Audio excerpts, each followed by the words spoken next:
Hello to all the wealth partners. Well, I'm here in the Cape Town office and we wanted to bring you the weekly wealth update.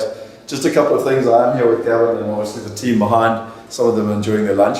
But what I just wanted to share with you, a couple of things. One is that we got the CEO letter out last week. So if you didn't receive it, just reach out to me personally.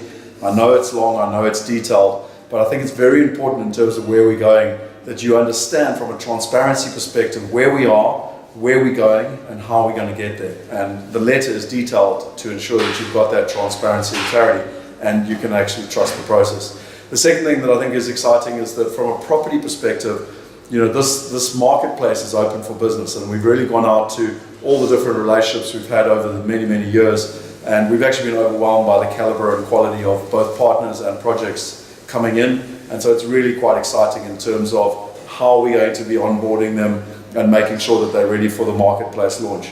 The third thing, and just by the way, if there are quality partners, someone like Pedro introduced me to a guy called David. If there are quality partners in South Africa, England, Australia, or America, or possibly even other countries, please make sure that you put them in contact with us. We want to work with the best partners in the world and bring the best projects to our marketplace.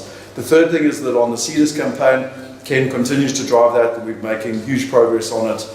We will be giving everyone the details in terms of the different, they call them the digital assets, so that you can be able to promote. We'll also take you through the process. Peter Fench was asking some great questions. We'll be able to answer all those questions before we actually launch it and make it really easy for you in terms of that whole process. And maybe even we'll do a webinar just to help you through the process and be able to do it. You can go around the back if you want to. And then, why that becomes important is that when you look at a community company, if you think about where we're going and building the marketplace, we're here with Gavin. What the team is building from a tech perspective is really quite exciting. And the Seeders campaign is going to enable this. It's going to unlock that to be able to allow that to take place. We've got 137 wealth partners already that I believe are the greatest asset in this company. And if you read the CEO letter, you'll understand all about new power. So the Seeders campaign really broadens that base. But I tell you what, from your perspective, Gavin, you joined literally a year ago. It was the 1st of October, a year ago that you joined. Really, from my perspective, I didn't know what I didn't know. Okay, is the simple terms. And the way that you've explained it to me is that we had a house. It was a functional house. We could all live in it and we could do transactions, etc. But our dream and our vision was to build a 40-story building. And the foundations for our house weren't deep enough to build a 40-story building. And so unfortunately, we basically had to make a decision. Do we keep trying to take the house and add to it and put on extra windows and doors and everything else, but at some point the whole house is going to fall down based on where the vision wanted to get to? Or do we just take the hard knock and basically level the house, dig deep foundations, for those of you know what I'm talking about, stick down piling, etc., and then have the infrastructure to be able to build a 40-story building? And pretty much that's what we've been doing for the last 12 months. Do you want to talk us through that a little bit? Yeah, it's been an interesting wild ride, discovering what we had and where we needed to be. So a lot of what we've done in the last while has been creating that back-end infrastructure and where our data persistence sits, and how we're able to actually have these things situated in multiple locations in the world and do it effectively and quickly. So we're getting to the point where that part is now up and running, which is fantastic. I'm actually doing a demo this afternoon to Oracle Financial Services along with Citibank plus a couple of our local banks. So it's a big fintech event today, which is great. It's going to be the first time we can actually start showcasing some of our front-end functionality. But the nice thing is, if we'd been asked to do this demo 6 months ago, we wouldn't have been able to. What we did in the last 2 days, we integrated into the Oracle Financial Services backend, and because our backend is so stable, it was a really excellent way to get that up and running and then generate that front end from there, which is awesome. So now tell me, I'm going to keep using the metaphor of a building. The way I understand it and what you told me 2 days ago is that for the average investor, nothing's really changed for them in the last couple of months, even the last year. And the reason being is that you've been below ground. So anyone that knows the building metaphor is that when you're below ground, it's sort of quite frustrating and you don't see a lot of progress. But the moment you come out and you start building the building, everyone gets excited, they can start to see what's going on. Talk us through that metaphor with the fact of where we are now and sort of over the next 2 months until launch of version 5. Yeah, so we've gotten rid of all the Frankie pile machines, and now you can actually start seeing us emerging from the ground.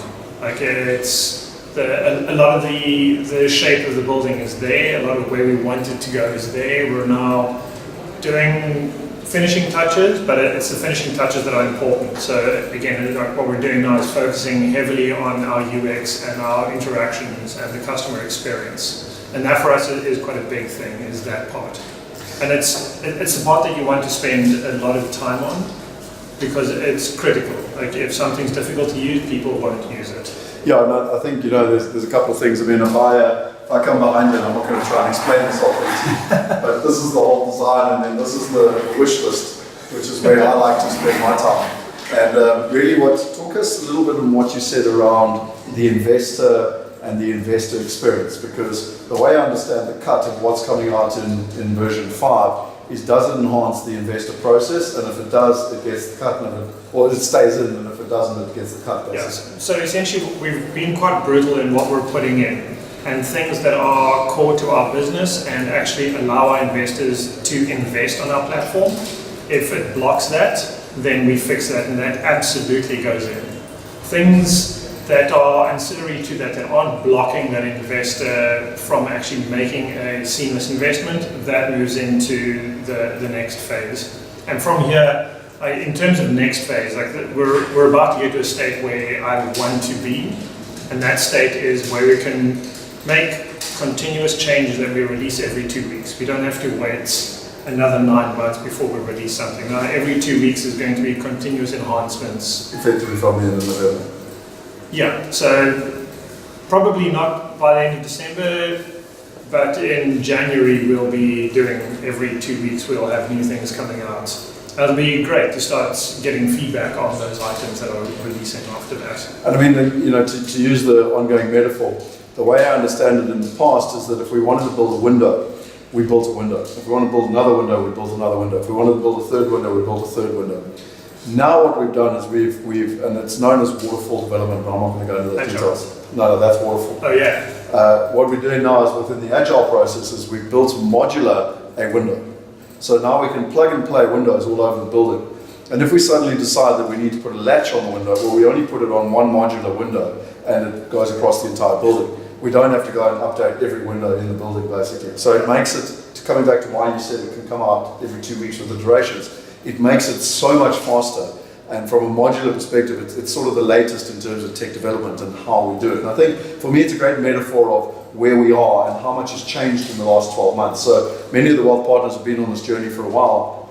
We've had the vision of the global real estate marketplace. Nothing's changed in terms of that process. But what has happened now with the tech being in-house and with the caliber of people we've got in the tech team is that we're now enabling that vision to become a reality. We've got the partners, we've got the real estate partners, we've got the demand, but we needed the marketplace to be able to operate at a different level. Now tell me just quickly a little bit around, you spoke to me, the vision is to make investing as simple as a swipe of a finger from $1. Even with version 5 that's coming out, my understanding is that we're dramatically reducing the friction costs so that doing a $100 investment or $1 million doesn't make any difference anymore. In fact, Gary even said, we're probably not ready right now, but we're getting quite close to even getting to $1. Talk us through that. So essentially what we're saying now is with our break-even points, the break-even points and costs are sitting on the investment and not on the investor. So someone who's investing $10, there'll be a small percentage that goes towards our costs. Someone investing $1,000, it's the same percentage. It's not an escalation of costs to get there. So whether we have 2,000 people investing at $10, which equates to $20,000, or we have one person investing at $20,000, it's the same amount of work on our side. It doesn't change what we're doing because we've got everything automated. So it's identical. And I mean, to remind people why this is so important is that our average investment on the platform over the history of the platform is $37,000. This year it's $20,000, so it's dramatically coming down. But our long-term projection is that we want to do 1 million transactions per year at an average of $2,000 per transaction and an average fee combining both supply and demand of 5%, which ultimately is $100 million in revenue, which is $1 billion company, in simple terms. Now, why that's important is that, when you look at the transactions, we want to ramp up our transactions dramatically next year. And the only way to do that is when it's a seamless experience in terms of that investment. And, Ken Williams, as the example, challenged me and he said, well, you want to get to 10,000 transactions next year. How are you going to do it, considering we only, 1,000 last year and sort of 2,000 this year? And I said, well, if you take into account Crowdcube or Cedars, their average transaction is about £1,800, which is call it $2,000. They're doing, on average, 25,000 transactions per quarter. So it's 100,000 transactions per year. 10,000 transactions a year is actually a joke. And we need to really scale that. Talk to me just lastly around the scalability component. I mentioned to you that 2 nights ago that I want us to get to a million transactions a year, and you said some of the team members have worked on platforms that were doing 1 million transactions a second. Talk to us. Not quite 1 million a second, but you get my point. I think when we talk 1 million, it's actually quite small numbers in the world you've come from. Yeah. Talk to us about that, because what people really need to understand is that as wealth partners, we're investing in this company not only to make money. We're making, we want to have a purposeful impact, but we also want to have the belief that we can, create a marketplace like an Amazon, etc. And to do that, it's got to be scalable, it's got to be digital. Yeah. So at our back end in particular, the person who's been leading that up, Reno, the previous place where he worked, when he arrived, they were able to process, I think, 500 transactions a second. He reworked most of that stuff to where he left. I think they were doing 50,000 transactions a second. It's that sort of scale. So to do 1 million transactions in a year, that's really not a lot. Because actually, it's a very small amount in real terms. So my last question to you, we're in the last quarter now, effectively, of Q4. Our real focus over the next quarter is the Cedars campaign, to launch the marketplace and to hit all the metrics and the numbers that we're aiming for, and to keep driving our revenue. They're the 3 main focuses. And that's what the shareholders can expect from us in this quarter, and we really would ask them to be part of helping us with regards to driving all 3 of those. Next year, crystal ball, but roughly, what do you expect that people can experience next year primarily from a tech perspective? I've obviously shared where I think we should be going in terms of the vision, and obviously it's matching the vision and the tech, and I'm always sort of 3 years ahead of where I should be, but the point is, what are the expectations of what people can see, so that they can see the tangible results towards that marketplace? Yeah, so some of the basics that we're doing next year, the first, I suppose the next cab off the rank will be things like in-app communication, so that you can receive all of your property updates immediately wherever you are in the app. You don't have to go to multiple different locations. You always go to Wealth Migrator. No more WhatsApp groups. You can remove WhatsApp, because you'll be able to do everything on there. We're going to drive as much of the communication through there as we can.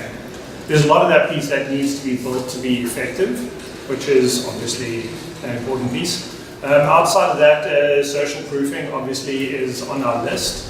And then it's more enhancements. In all honesty, a lot of things you aren't going to see, but it'll be creating a better, more seamless experience for us in the back end.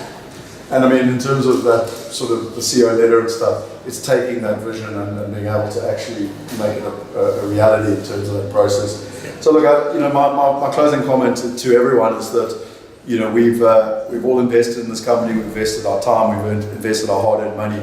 But what I think is most exciting is that there is a tremendous opportunity now. The opportunity is sitting in our hand. We will never ever get, in my opinion, a tech team like this. And we need to be able to support the team.